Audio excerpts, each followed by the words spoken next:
पूरे आत्मविश्वास के साथ आज ममता बनर्जी ने भरा नामांकन। भवानीपुर में देखा शक्ति प्रदर्शन। कोलकाता के भवानीपुर से बड़ी खबर सामने आ रही है। पश्चिम बंगाल की मुख्यमंत्री ममता बनर्जी ने तृणमूल कांग्रेस उम्मीदवार के रूप में आज अपना नामांकन पत्र दाखिल कर दिया है। वह कालीघाट स्थित अपने आवास में भव्य रैली के साथ निकली। वो पैदल निकली और हाजरा होते हुए अलीपुर सर्वे बिल्डिंग पहुंचकर नामांकन दाखिल किया। नामांकन दाखिल करने के बाद उन्होंने कहा है कि बंगाल में चौथी बार टीएमसी की सरकार बनने जा रही है और बंगाल के लोगों का साथ उनके साथ हमेशा रहेगा। कोलकाता के अलीपुर सर्वे बिल्डिंग में नामांकन दाखिल करने के बाद पश्चिम बंगाल की मुख्यमंत्री ममता बनर्जी ने मीडिया से भी बातचीत की। मीडिया से बातचीत करते हुए भावुक बयान उन्होंने दिया। उन्होंने कहा है कि वह पूरे साल भवानीपुर में रहती हैं और उनका धर्म, कर्म और आंदोलन सब कुछ यहीं से जुड़ा हुआ है। उन्होंने भवानीपुर के लोगों को प्रणाम, सलाम और धन्यवाद देते हुए सभी 294 सीटों पर तृणमूल कांग्रेस के उम्मीदवार को वोट देने की अपील की और कहा है कि सरकार उनकी ही बनेगी। इस दौरान ममता बनर्जी ने वोटर लिस्ट को लेकर भी चिंता जताई। उन्होंने कहा है कि उन्हें दुख है कि बहुत से लोगों के नाम सूची से हटा दिए गए हैं। उन्होंने बताया है कि इस मामले को लेकर 32 लाख नाम सुप्रीम कोर्ट में पहुंचे हैं और करीब 27 लाख लोगों के नाम हटाए गए हैं। उनके मुताबिक जिन लोगों के मामले अभी भी विचाराधीन हैं, वे असली मतदाता हैं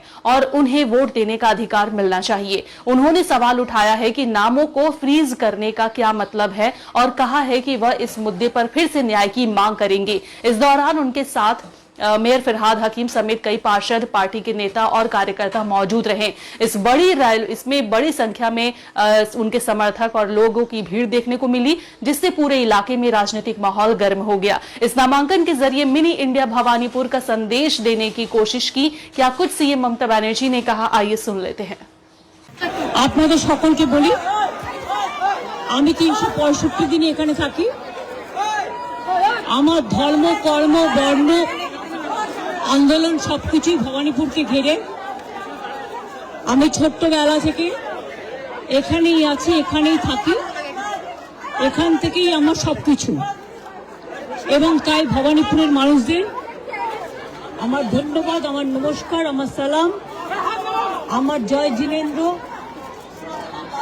ভালছো বলে, সত শ্রী আকাল জি বলে সবাইকে নমস্কার, নমস্তে জানিয়ে আপনাদের সকলকে অসংখ্য ধন্যবাদ জানিয়ে আমি আমার নমিনেশন যেমন ফাইল করলাম, আমি চাই আমার ভবানীপুর কেন্দ্রের সাথে সাথে 294টা কেন্দ্রেই আমাদের তৃণমূল কংগ্রেস এবং জোড়া ফুল তাদের প্রত্যেকটা প্রার্থীকে ভোট দেওয়ার জন্য আমি বাংলার মানুষকে অভিনন্দন জানাবো। কারণ সরকার আমরাই গড়ব। আমাকে আজকেও প্রোগ্রামে যেতে হবে, এখান থেকে বেরিয়ে আমি বাড়ি হয়ে আরামবাগ, গোঘাটের ওখানে প্রোগ্রাম আছে, বলাগড় পান্ডুয়ার ওখানে প্রোগ্রাম আছে, দুটো একসাথে, মানে বর্ডারে শ্রীরামপুরেও প্রোগ্রাম আছে। আমি করে ফিরবো, কালকে আবার প্রোগ্রাম আছে, রেগুলার আছে, এখন চলছে, চলবে, কোনো অসুবিধা নেই। আপনারা সকলে ভালো থাকুন, গরমে শরীরে যত্ন নেবেন এবং ঝড়, জল, বর্ষা সবকিছুই থাকবে।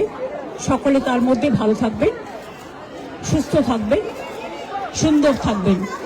সকলের জন্য অনেক অনেক শুভনন্দন, শুভ কামনা। আমি মনে দুঃখ নিয়ে করছি, কারণ এত নাম বাদ দিয়েছে মানুষের। আমরা এখনো বলবো, এটা সুপ্রিম কোর্টেরই অর্ডার ছিল।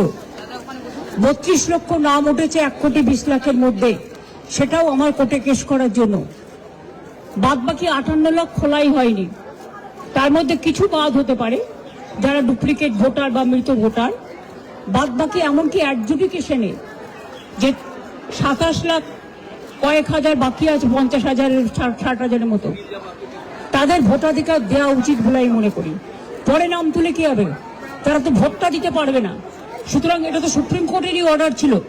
যারা অ্যাডজুডিকেশন আছে তারা জেনুইন ভোটার এবং তাদের ভোটটা তোলা উচিত। এটা সুপ্রিম কোর্টই বলেছিল যে তারা ট্রিব্যুনালে বাদ বাকি লোকেরা যাবেন এবং ট্রিব্যুনালে সেটেলড হবে। তাহলে ফ্রোজেন করে দেওয়ার মানেটা কি? এটা আমার মাথায় ঢুকছে না। আমরা এটা নিয়ে আবার যাবো। अंबर बैंक्वेट, कोलकाता का प्रीमियम सेलिब्रेशन स्पेस। अपना इवेंट बुक करें अब सिर्फ 51,000 के स्पेशल ऑफर में। कॉल करें 6290927271 पर। अंबर बैंक्वेट।